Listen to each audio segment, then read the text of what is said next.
My good people, my fellow Africans, what is happening between Aliko Dangote and Zimbabwe right now is one of the most important developments in African economics. Yet, many Africans are overlooking it.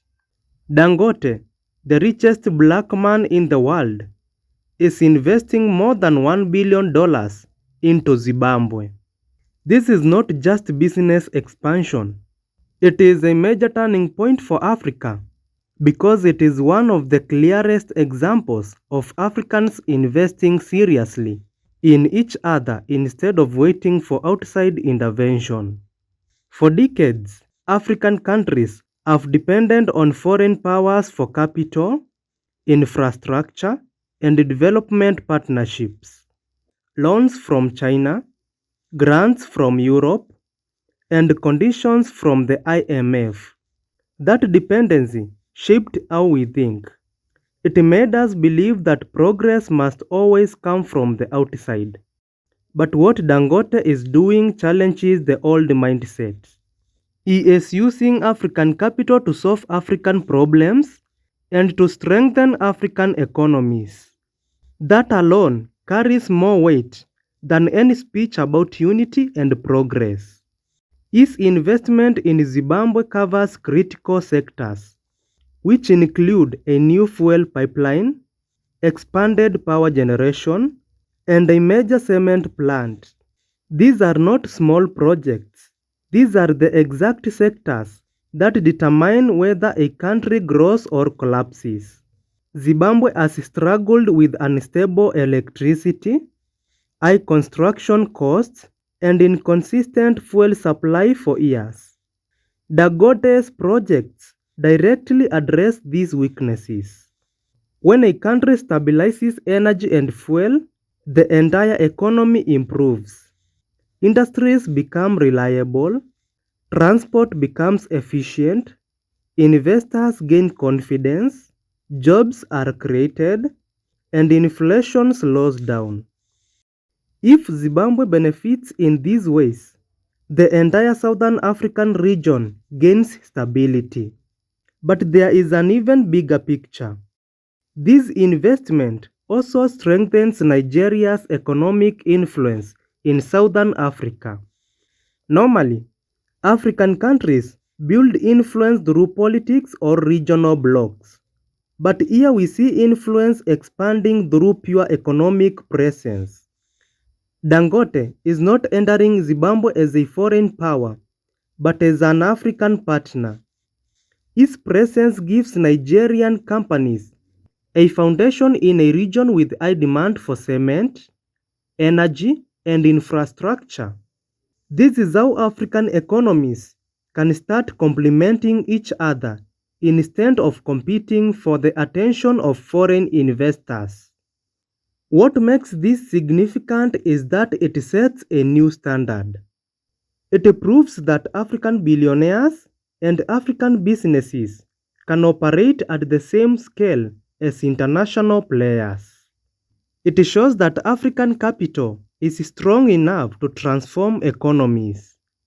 It sends a message to African governments that the continent has its own resources, its own entrepreneurs, and its own ability to fund development. And this is if we only prioritize cooperation instead of waiting for outsiders. It also changes how young Africans will think about success. For years, everything big in Africa, major bridges, railways, power plants, has been branded with foreign names and foreign flags. Now, we have an African name attached to $1 billion project on African soil. That matters. It expands the imagination of the next generation. It shows them that we have our own capable players and that development is not something to wait for. It is something we can drive ourselves. This partnership between Nigeria and Zimbabwe also has a strategic impact. It forces African leaders to rethink how they approach economic diplomacy. If Africans can collaborate like this, it reduces external dependency. It encourages other African billionaires and companies to look across borders. Kenya, South Africa, Egypt, Ghana, Ethiopia, and Morocco. These countries all have strong private sectors. The more they invest in each other, the more Africa starts building internally instead of exporting wealth and importing solutions. And let us be honest, if Africans do not invest in Africa, someone else will. Foreign investors don't wait. They see opportunities and they move quickly. If Dangote had ignored Zimbabwe, another country would have taken the space and controlled those sectors for decades.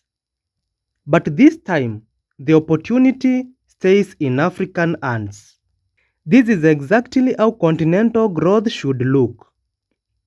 Africans identifying African opportunities, funding African projects, and ensuring the benefits remain within the continent. If more African investors take the same route, Africa will no longer negotiate from weakness.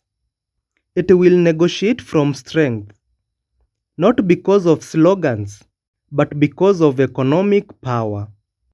So, when we talk about Dangote's move, we are not talking about one businessman expanding his empire.